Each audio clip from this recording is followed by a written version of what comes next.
Good evening and welcome to our market coverage. Let me walk you through the key numbers shaping today's session.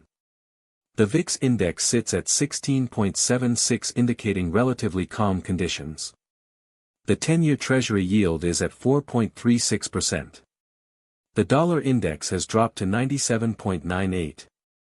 WTI crude is trading at $95.98 a barrel. Spot gold stands at $4,690.90 an ounce. Bitcoin is hovering around $82,135. Over in China, the Shanghai Composite closed at 4,160 points while the Chi-Next index finished at 3,778 points. In the US, the QQQ is at $681 and the SPY at $723. So what is the big picture here? We are seeing a market that is clearly in a state of divergence, but money is gradually shifting toward risk assets. Let me explain.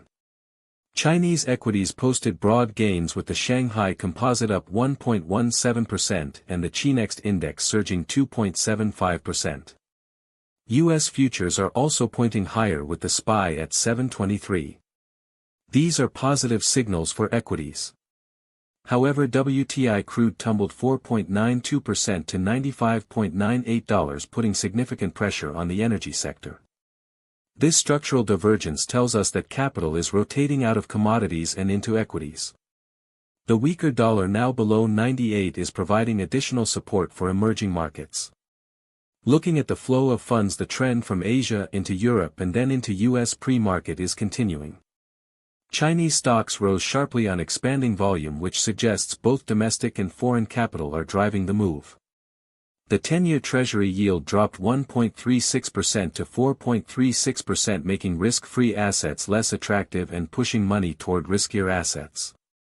On the macro front, interest rates are a clear positive. The decline in Treasury yield supports valuation expansion across equity markets. The dollar index at 97.98 is near a 2-year low, which is bullish for emerging markets and commodity currencies. Inflation signals are mixed.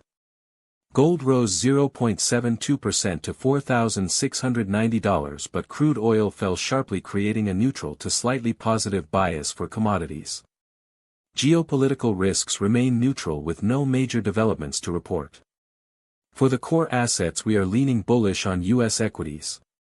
The support comes from lower bond yields, but the pressure comes from the potential drag of the energy sector amid the crude oil rout.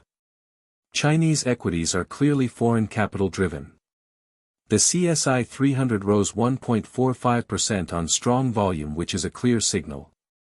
Bitcoin edged up to $82,135, reflecting a risk on sentiment. Commodities face downside risk. Brent crude fell 4.68% to $103.48 and WTI dropped 4.92% to $95.98. There are two main capital flows to watch. First, the rebound in rate-sensitive tech stocks. The drop in the 10-year yield is a direct tailwind for the technology sector, and the QQQ level of $681 confirms capital inflows. Second, emerging market equities are benefiting from the weak dollar. With the dollar index at 97.98 and Chinese stocks rallying across the board, this trend has high continuity. Tonight, the key variable is the US ADP employment data.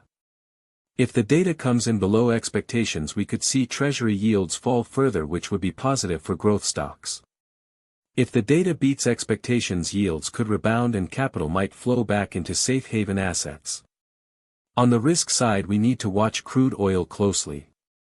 If WTI breaks below $93, it could trigger pressure on high-yield bonds and a sell-off in energy stocks. Also, Chinese equities face short-term profit-taking risk. If the Shanghai Composite falls below 4,100 points, the risk on sentiment could reverse. Our strategy for today is to maintain a controlled long position. The entry condition requires the QQQ to hold above 680 and the SPY to stay above 720. We would add to positions if the ADP data comes in below expectations and US pre-market remains strong. We would reduce positions if the 10-year yield rebounds above 4.45% or the SPY breaks below 718. The stop loss is set if the SPY closes below 718 or the QQQ falls below 678. Our probability assessment for today gives a 55% chance of an upside move, 35% chance of sideways trading, and only 10% chance of a decline. The directional conclusion is clear: capital is rotating from commodities into equities. Technology stocks are likely to lead, but we need to watch crude oil and the ADP data closely. The prudent approach is to manage position size and follow the trend.